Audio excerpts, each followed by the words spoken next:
Du coup, bonjour, c'est Trung et bienvenue à une nouvelle série Android.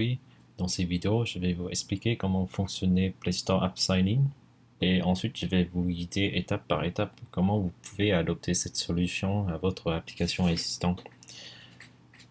Mais avant de plonger dans le sujet principal, on doit comprendre qu'est-ce que c'est un APK signé. Ici, sur mon projet, moi j'ai deux buts type release et classique. Pour chaque type, j'ai une clé de signature qui est différente. Pour release, c'est signing config release app bundle. Et pour le bin type classique, c'est signing config pour upload. Pour l'info, les informations de clé, je l'ai mis ici. Normalement, en fait, vous allez voir, euh, ce sont ces deux clés qui contiennent deux informations qui sont complètement différentes. Et du coup, je vais pouvoir compiler deux APK qui sont différentes pour chaque build type.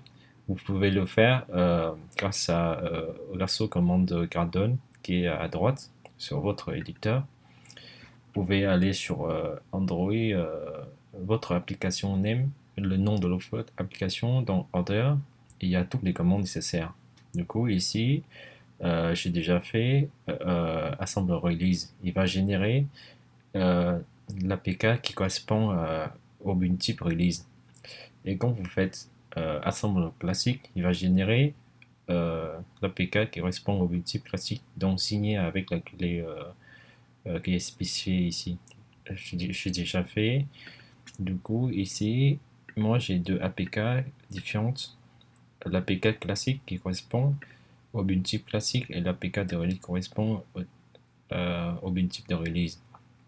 Du coup, vous pouvez faire un drag et drop de l'APK sur votre éditeur pour voir qu'est-ce qu'il y a dans l'APK. Ou vous pouvez utiliser l'outil Bun Analyze APK. Après, vous choisirez votre APK. Moi, j'ai fait drag et drop pour être rapide. Et ici, il va mettre un petit peu de temps pour analyser qu'est-ce qu'il y a dans l'APK. Et vous avez un autre outil pour comparer un APK avec un autre APK. Quand vous cliquez ici, en fait, pour l'information, c'est la même application, mais c'est juste, il est signé avec deux clés qui est différentes. Du coup, deux buts types différentes. Du coup, ici, je vais comparer avec, j'ai fait une analyse de l'APK classique. Vous pouvez voir un petit peu le contenu dans l'APK. Pour l'info, Lips, il contient toutes les Lips natives. Ici, moi j'ai 4 Lips natives qui correspondent à 4 architectures différentes de l'application. Class deck, ce sont des class files qui sont, des fichiers Java ou Kotlin qui sont compilés dans le dex file. Vous pouvez voir, tout voir ici. Le reste qui contient toutes les ressources de votre application, genre les vecteurs de rebond, les layouts, le Kotlin qui contient les frameworks de Kotlin. Et MetaF, c'est intéressant ce répertoire. Je vais comparer avec l'autre APK. Ici, je vais aller sur Release APK.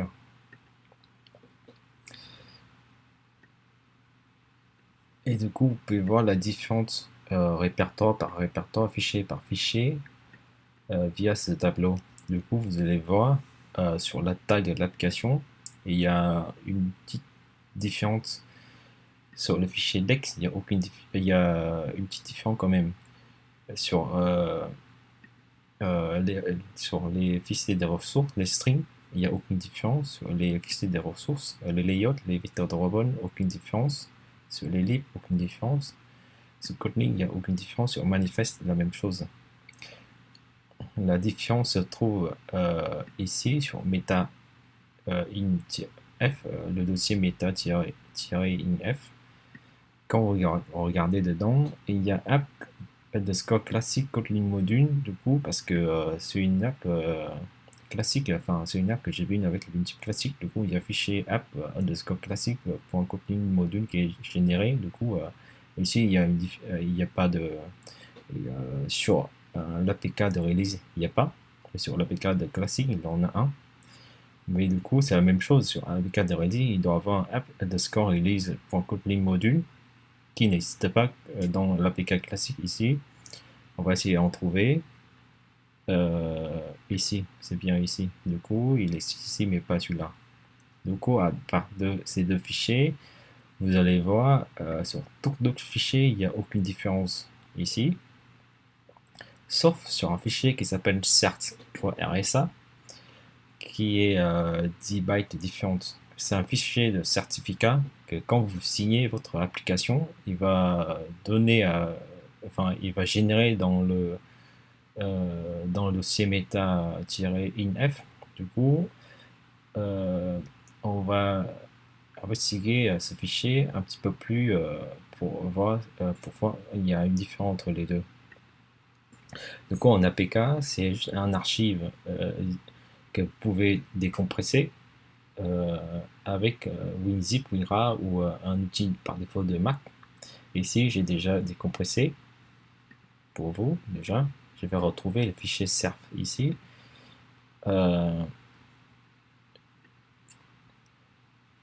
C'est un fichier pour RSA, du coup, je vais utiliser une commande pour voir les métadatas de ce fichier. Du coup, je vais faire un drag et drop sur ma ligne de commande et je vais coller cette commande. Du coup, vous allez voir les empreintes du certificat. C'est celui-là. Et je vais faire la même chose pour l'APK de release. J'ai fait un drag et drop de répertoire meta-inf. Et j'ai fait la même commande. Pardon. J'ai fait la même commande ici. Voilà. Vous allez voir l'empreinte du certificat de app release. Et ici, c'est l'empreinte du certificat de app classique. Vous voulez voir, le MD5 il est bien différent. Ici, c'est commencé par 40. Ici, c'est commencé par 92. SHA-1 et SHA-256, c'est bien différent. Du coup, en fait, on va tirer une conclusion ici, c'est que quand vous signez un APK avec une clé, du coup, ça va donner un certificat, votre application, un certificat unique. C'est-à-dire que si vous signez un APK avec deux clés différentes, vous aurez deux certificats différents. Ça, c'est le principe de Google, de Play Store, pour vérifier que vous avez bien signé avec la même clé. Du coup, si jamais vous signez avec une autre clé sur une mise à jour de votre application, vous ne pourrez pas uploader l'APK sur le Play Store.